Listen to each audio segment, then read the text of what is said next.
Guys, கேரளாவில் இப்போ வந்து மாங்காய் சீசன் ஸ்டார்ட் ஆயிடுச்சு. எல்லாருக்குமே தெரிஞ்சிருக்கும். சும்மா 2 மாங்காய் கிடைச்சதுக்கே நான் ஆடாத ஆட்டம் ஆடணும்ல. அந்த 2 மாங்காவை பழுக்க வச்சு அதை சாப்பிட்டு அதுக்கு ஓவராக பில்டப் பண்ணி அப்படி பண்ணினேன்னா இன்றைக்கி எவ்வளோ மாங்காய் எனக்கு கிடச்சிருக்கு. நீங்களே பாருங்கள், எவ்வளோ மாங்காய் பாருங்கள்.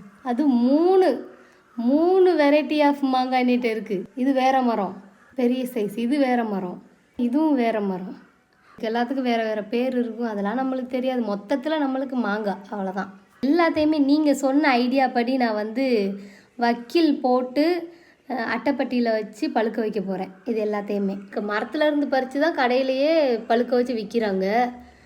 நம்ம மரத்துலேருந்து டேரெக்டாகவே பறித்து நம்ம பழுக்க வைப்போம். கேரளாவில் மட்டும் மாங்காய் சீசன் தொடங்கிருச்சுன்னு வச்சுக்கோங்க. டயட்டு, ஃபிட்னஸ்ஸு, கேலரிஸு எல்லாத்துக்குமே பாய் பாய் சொல்லிடுவாங்க எல்லாருமே.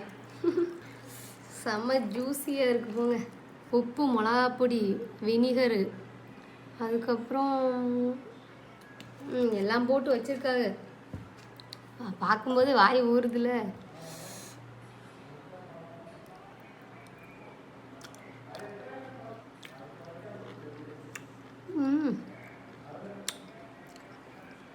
சரியான டேட்டு. நான் அது மொத்தத்தையும் தின்றுவேன். ஆனால் எங்கள் பெரியம்மாவை திட்டு வாங்கிடுவேன்.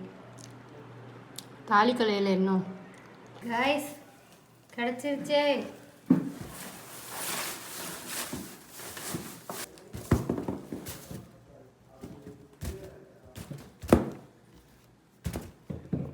கைஸ், இப்போ இதுக்கு மேலே கொஞ்சம் வக்கீல் போட்டுருவோண்ணே.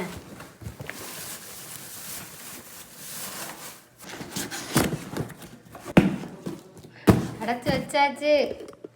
இனிமே இது எத்தனை நாளுக்கு அப்புறம் பழுக்கும் அதையும் நீங்களே சொல்லிடுங்க. அப்போ நான் ஓப்பன் பண்ணி பார்க்குறேன். ஏன்னா ஃபஸ்ட் டைமில் நான் ஓப்பன் பண்ணி பார்த்து எனக்கே டென்ஷன் ஏறிடுச்சு. இனிமேல் நான் ஓப்பன் பண்ணி பார்க்க மாட்டேன். எத்தனை நாள் ஆகும்னு சொல்லிட்டு நீங்கள் மட்டும் கமெண்டில் சொல்லிடுங்க. நான் அத்தனை நாள் கண்டிப்பாக நான் வெயிட் பண்ணுவேன். அதுக்கப்புறம் நான் ஓப்பன் பண்ணி டேஸ்ட் பண்ணி நான் சொல்கிறேன். ஓகேவா கைஸ்? பாய். நெக்ஸ்ட் எபிசோடில் பார்ப்போம் மாங்காய் பழுக்க வச்சு.